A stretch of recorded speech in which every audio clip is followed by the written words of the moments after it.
So you're not supposed to get on your blog or your Twitter feed or your Facebook page or your YouTube channel and say, well, I haven't been here in ages, because then, it kind of tips your hand that you haven't been here in ages. But of course the thing is, you can look at the channel and you can tell I haven't been here in ages. And let me tell you why. First of all, doing the videos just kind of got technologically not good. And but really, the last year, I've kind of been backed off from UCP in general, the Undiscovered Country Project in general, and that's because I've been involved in this really, I've been in this hole known as writing a book. The Gospel According to Star Trek is on its way. It is coming out in 2016.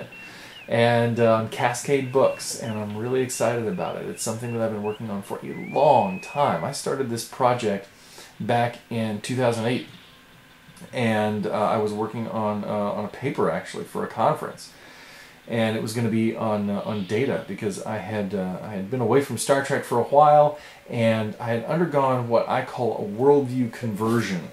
I started looking at things differently and in a whole new way, and I started seeing all this stuff I'd never seen before, and I got excited about Star Trek for some reason shortly thereafter, and I started watching it, and I was just fascinated with Data, and was interested in writing about him from a Christian worldview perspective, and I started working on the paper, and then I was watching more and more Star Trek, and I started seeing things in all of Star Trek that were relevant to me and to a Christian worldview, and that were really, really exciting, and that I didn't think anybody else was really hitting on.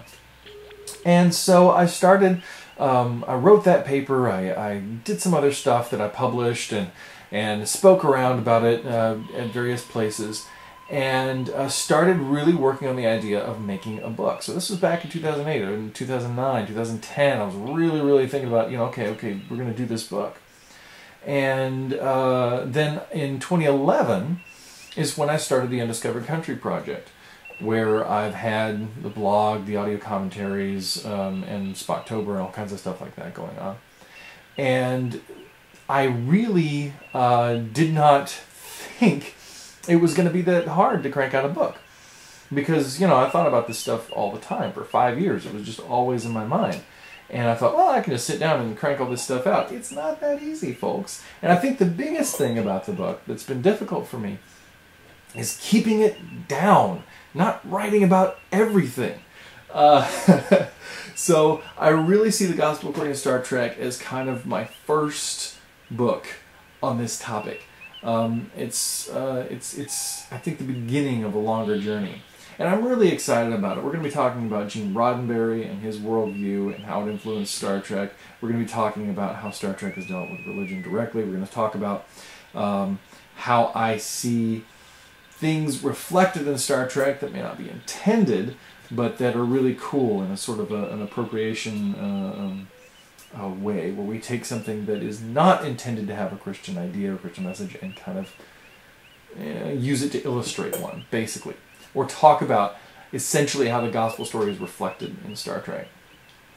And then I also talk about, one of the biggest things I talk about is Star Trek's philosophical grounding, and the fact that the humanism in Star Trek is what most Christians would see as a reason to reject it, but for me is actually a reason that Star Trek has the most relevance to a Christian worldview, the most congruence with a Christian worldview, and has the most that Christians can learn. I think that's where we can tend to learn something about these deep human truths, these real human truths that are really congruent with the gospel.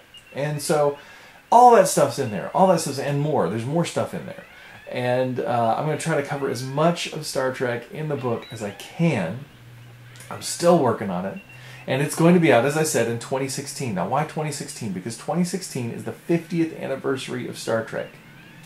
I can't even believe it, but it's the 50th anniversary of Star Trek. It's the coolest thing. I'm so excited about it. It's going to be a big event. And we will be doing all kinds of cool promotional stuff that whole year. So, this is one of the places here at the YouTube channel, is one of the places that you can get updates and figure stuff out about how things are going with the book and all the other stuff that's going on at the Undiscovered Country Project. There's a ton of things going on. I'm really getting myself, jazzed about all this stuff, excited. So check out the website, undiscoveredcountryproject.com, and there you can sign up for the email list, and that will get you really connected. You can follow me on Twitter, you can follow me on Facebook, and I will try to keep people updated, keep you guys updated with what's going on here on YouTube and all of those other places. So keep an eye out, because there's a lot of cool things happening, a lot of cool things leading up to the book, involving the book, and surrounding the book. But trust me, it's going to be cool, and we'll see you there.